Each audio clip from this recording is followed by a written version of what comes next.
Bom, olá pessoal, eu sou o Lucas Monteiro de Carvalho e eu vou estar explicando o artigo científico da revista J com o periódico Journal of Optimization, Teoria e Aplicação, com o tema Otimização Global em um Intervalo. O autor do artigo é Thomas Weber.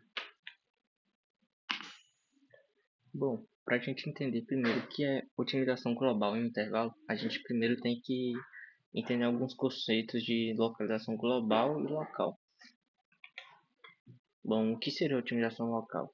É quando a gente tem um domínio maior e um domínio menor. Esse domínio menor está contido dentro do domínio maior e a gente busca o melhor pico desse domínio menor sem que ele seja o maior pico do domínio total. Ou seja, a gente tenta alcançar um pico maior sem saber que existe um pico maior ainda. Esse método ele é muito mais fácil computacionalmente. Ele possui alguns métodos clássicos, como o gradiente de Newton, mas também ele pode ser enganoso, pois ele não garante uma solução absoluta. Ele é muito mais adequado quando o problema tem uma estrutura bem comportada. Aí que a gente tem alguns métodos de otimização local, como a descida íngreme, o método gradiente e o método de Newton.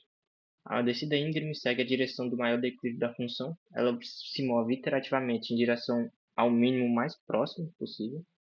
Temos o método gradiente, que utiliza informações da primeira derivada e determina a direção de busca mais promissora. E a gente tem o método de Newton, que utiliza não só a primeira derivada, como também a segunda derivada, e oferece convergências mais rápidas em problemas muito mais bem condicionados. Bom, como a gente disse anteriormente, a otimização local ela faz uma otimização em um subconjunto de um conjunto maior, ou seja, ela restringe a otimização da busca. Agora, a otimização global ela faz uma busca em todo o domínio do problema. Ou seja, a gente tem não apenas a vizinhança, mas agora a gente tem toda o pico maior de toda a vizinhança. Algumas características da otimização global são a complexidade computacional, ou seja, ela é muito mais difícil, pois exige que a gente faça comparação entre todos os possíveis candidatos no domínio inteiro. Ela resolve armadilhas, pois às vezes em algoritmos a gente pode achar locais enganosos que pode travar os algoritmos. Ela soluciona esse problema. Ela requer algoritmos sofisticados, algoritmos que fazem busca em intervalos, algoritmos evolutivos e até abordagens estocásticas. Mas ela também garante a qualidade da busca. Oferece a certeza matemática de encontrar a melhor solução do problema possível dentro da restrição. Bom, na otimização global, a gente tem basicamente dois conjuntos, que são um deles seria os métodos determinísticos, que são buscas que são baseadas em regras fixas e previsíveis. A gente explora o espaço de estudo da solução de forma mais organizada. Aí a gente tem algumas clássicas, que seria a busca de Bolzano, que a gente usa a abscissão para encontrar os pontos críticos de côncavo. A gente tem a busca de seção áurea, que a gente faz uma versão otimizada basicamente da abscissão, só que a gente usa razões áureas ou razões de Fibonacci. E a gente tem os métodos de Lipsch, que a gente usa os conhecimentos de variação de função para guiar uma busca. O outro conjunto seria os métodos aleatórios, que a gente usa as amostragens estocásticas para a gente explorar os espaços de soluções, oferecendo uma abordagem probabilística que a gente possa escapar de armadilhas locais. Aí a gente tem três métodos clássicos, que seria o algoritmo evolutivo, que a gente simula o processo de uma evolução natural com seleção, mutação e cruzamento para encontrar soluções cada vez melhores ao longo das gerações. A gente tem os métodos de Monte Carlo, que a gente basicamente emprega uma amostragem aleatória massiva e a gente explora o espaço de soluções, sendo especialmente útil em problemas de alta dimensionalidade. Aí a gente também tem a abordagem bayesiana, que trata de uma função de como um processo estocástico, estimando-o através de modelos probabilísticos sofisticados para modelos de otimização inteligente. Bem, desses dois métodos desses métodos anteriores que eu acabei citando, a gente tem algumas limitações, que seria a natureza numérica, que a gente baseia tudo em aproximações numéricas, limitando a precisão e a eficiência. E a gente também tem um pressuposto restritivo, pois a gente assume que a função ela é computacionalmente mais cara ou não suave, impedindo soluções analíticas muito mais elegantes. A gente também não tem muitas informações, pois a gente não aproveita plenamente a diferenciabilidade que poderia acelerar o processo. Então, como a gente poderia superar essas limitações? É aí que entra o método do artigo, que seria as equações diferenciais adjuntas. Bom, o método assume que a gente tem uma função contínua diferenciável. A gente fornece muito mais informações ricas do que os métodos tradicionais. Em vez de executar os algoritmos de busca iterativa, a gente reduz isso tudo a somente uma equação diferencial adjunta. Uma equação diferencial adjunta, ela pega informações e agrega as informações globais sobre melhorias possíveis em cada ponto de intervalo, oferecendo uma visão holística do problema. Bom, agora a gente vai estar falando sobre a equação geral do artigo. Ela é uma equação diferencial ordinal, onde a gente tem o conceito de tempo reverso. O que seria o tempo reverso? Ao invés da gente analisar um intervalo de 0 a t, a gente analisa de t a menos s, ou seja, ao invés da gente analisar do início ao final, a gente pega e analisa do final ao inicial. Então, por que isso é importante? Isso faz com que a gente ganhe informações sobre a variável xs e a gente vai acumulando essa informação sobre o futuro dela, sobre o que está à direita do ponto atual e o que está à esquerda do ponto atual. Ou seja, isso faz com que a variável ela vá se movendo de trás para frente. Aí a gente também tem a variável adjunta xs, que não é o valor da função, mas ela representa o ponto de melhoria ótima disponível para esse método. Ou seja, esse valor nos diz qual é o ganho máximo que eu posso obter se eu me mover para qualquer ponto à direita até o final do intervalo.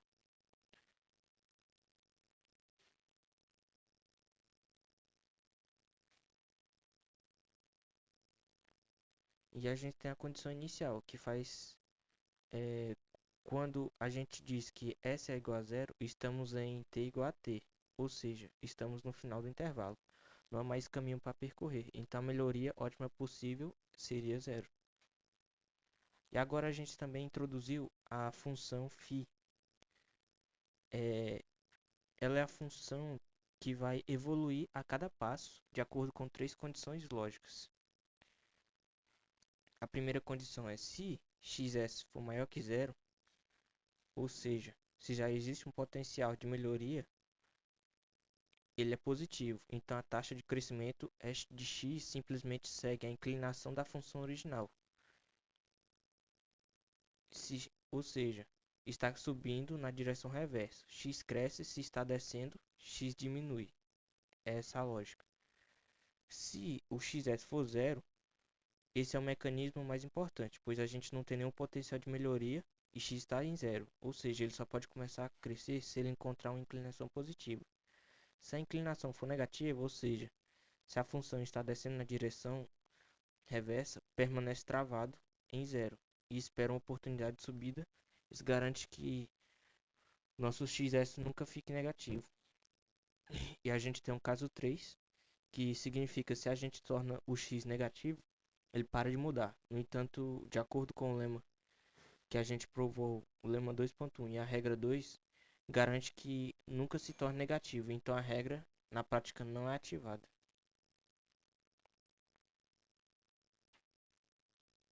Bom, depois que a gente explicou como funciona a equação diferencial e a função dela, φ, a gente pode montar um algoritmo computacional para executar essa equação. Primeiro a gente precisa definir a função t, e depois a gente temos a derivada de f de t, e a gente também vai ter um intervalo de 0 a t. O nosso ponto de partida vai ser o final do intervalo, ou seja, o ponto de partida é igual a t. Inicializamos a variável de integração com zero e também fazemos a variável adjunta ser iniciado com sua condição inicial, que é zero. Depois a gente define um passo de integração pequeno, por exemplo, 0.001. Ponto. Agora a gente pode fazer o passo 2, que é o loop de integração, que é a parte principal do método. Depois que é, a gente definiu o ponto de inicialização e os pré-requisitos da função do algoritmo, a gente pode mostrar o loop de integração.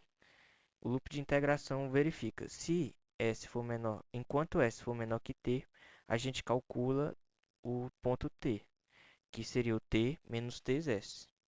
E a gente também vai calcular a derivada de f de t e a gente aplica a taxa de mudança, que é zero. Aí depois a gente faz a verificação. Se x for maior que zero, a taxa de mudança é igual ao valor da derivada. Se não, se ele for igual a zero, no caso, a gente faz a taxa de mudança ser igual ao máximo, que é o intervalo de zero ao valor da derivada. Depois a gente atualiza o valor de x usando o método de Euler, que seria o x novo recebe x antigo mais a taxa de mudança vezes o tamanho do passo. Aí depois a gente atualiza o x com x é igual a x mais a taxa de mudança vezes a distância, que é o intervalo de integração. Depois a gente avança de novo para o próximo passo, com s igual a s mais o intervalo de integração. Quando a gente termina, a variável x vai ter o valor final, que é t, e a gente precisa calcular o máximo global usando a fórmula do artigo, que seria f é igual a x mais f de zero. E pronto, a gente vai ter encontrado o máximo global da nossa função. Ok, como a gente viu no algoritmo anteriormente, a gente sabe como que encontra o valor do pico, mas é do pico da função, ou seja, o valor máximo dela. Mas a gente não sabe a posição exata desse valor. Então, a gente tem um valor maior valor global que a gente obteve e a gente precisa agora da localização exata, onde esse máximo ocorre na função. Aí o que vamos fazer? Vamos analisar a trajetória da variável xs para encontrar a posição. Bom, o autor do artigo ele fala que um conjunto de pontos maximizadores, denominado conjunto P, ele é identificado através de uma condição matemática específica, que relaciona a variável adjunta com os valores da função objetivo. Aí ele define é, uma condição matemática, que é um ponto T ele é maximizador global se e somente se ele satisfazer a equação, as duas igualdades da equação. Ou seja, temos a interpretação física também, que seria o ganho real de T deve ser igual ao ganho potencial calculado pela variável adjunta. Isso é a condição de otimalidade global que o autor do artigo proporciona. Agora vamos destrinchar essa equação de condição matemática. Bom, o ganho máximo possível a partir do ponto pode ser representado por x, que multiplica t menos t, e o ganho real obtido ao ir de t para o verdadeiro pico pode ser representado por f menos f de t. Esses dois valores devem ser iguais, pois um pico global só pode ser um pico global se a partir dele o ganho máximo possível for igual a exatamente o ganho que ele mesmo vai proporcionar. Esse artigo ele tem uma conexão com a teoria da decisão, que pode ser chamada também de optimal stopping, pois ao a gente calcular x de s de trás para frente, é como se a cada ponto estivéssemos nos perguntando: devo parar aqui e aceitar como meu prêmio, ou a gente tem um potencial de ganho futuro. Será que é tão grande que vale a pena continuar? Ou seja, o maximizador global, que a gente definiu anteriormente, é o ponto onde a decisão de parar é ideal. Durante esse processo, a gente tem alguns processos de decisão, que seriam a análise retrospectiva, que a gente calcula o x dias de trás para frente. A gente tem a avaliação contínua, onde a gente pergunta se a gente deve parar ou continuar. A gente tem a decisão ótima, que a gente identifica o ponto ideal de ter. E depois o final, que é a gente identificar o resultado global. Bom, agora a gente vai estar falando sobre alguns exemplos de aplicação do método do Dr. Web. O primeiro exemplo de aplicação seria um exemplo envolvendo engenharia aeroespacial, onde a gente iria determinar o ponto exato da altitude máxima durante o voo, ou seja, o apogeu do voo. As variáveis que a gente iria usar seria o t, que seria o tempo em segundos, e o intervalo que a gente usaria seria o intervalo de 0 a t. A função que a gente utilizaria seria a função f de t, como ela é uma função simples, ela é uma função que é afetada pela gravidade. Temos o máximo global, que é a altitude máxima durante o voo, e o maximizador, que seria o instante exato em que ocorre o apogeu, ou seja, o instante exato em que ocorre o maior pico durante o voo. Bom, como a altitude não sobe de forma linear, a taxa de subida muda. Pode haver pequenas oscilações, criando máximos locais. Mas o que nos interessa é o máximo global, o apogeu. Como aplicamos esse método na função f de t, ela nos permite calcular a pressão exata e o valor dessa altitude máxima. E através dessa condição de otimidade que definimos anteriormente, podemos encontrar o instante exato em que ela ocorreu. Isso é crucial para validar modelos de voo e analisar o desempenho de um foguete. Bom, vamos falar sobre o exemplo 2 agora. O exemplo 2 é da área de economia. Imagine que um economista tem um modelo que prevê o preço de uma ação durante 90 dias. Nossa função seria o preço projetado. Aí a nossa variável seria o t, que seria o tempo em dias, o nosso intervalo seria de 0 a 90 dias, o máximo global seria o preço que o modelo prevê, e o maximizador seria o melhor dia para vender. A nossa função seria P de T, ou seja, preço de T, um modelo volátil com muitas flutuações e picos. Como a gente vê nesse modelo, ele prevê vários bons momentos de venda, que seriam os máximos locais. Se a gente usar uma estratégia simples de vender, quando o preço parar de subir, podemos acabar vendendo em um desses picos menores, perdendo lucro maior do que viria depois. Aqui, a nossa abordagem de otimização global é essencial ao aplicar o método do artigo, usando a função P de T, que seria a variável adjunta x de s. Ela funciona como indicador de potencial futuro e nos permite ignorar os picos locais e encontrar o dia exato, que corresponde ao maior preço projetado em todo o horizonte de 90 dias. Bom, para o nosso último exemplo agora, a gente vai estar falando sobre processos industriais, um campo de aplicações imenso. Bom, o cenário dessa vez seria que um engenheiro de produção precisaria determinar a velocidade de operação de uma máquina em uma linha de montagem, por exemplo, uma esteira, uma transportadora ou uma máquina de moldagem. O objetivo é maximizar a produção de itens perfeitos por hora. A nossa variável t seria a velocidade da operação da máquina em metros por minuto ou rotações por minuto. O nosso intervalo seria de 0 a t, a faixa de velocidades seguras da máquina, desde a mínima até a máxima. E a função f de t seria a taxa de produção de itens perfeitos, unidades por hora, quando a máquina opera na velocidade t. Nosso máximo global seria a maior produtividade possível e o nosso maximizador seria a velocidade de operação ótima. Bom, agora imagine que nossa variável t representa a velocidade de uma máquina, a nossa função f de t. Ela mede a taxa de produção dos itens perfeitos nessa velocidade. Agora o nosso desafio é encontrar a configuração ideal.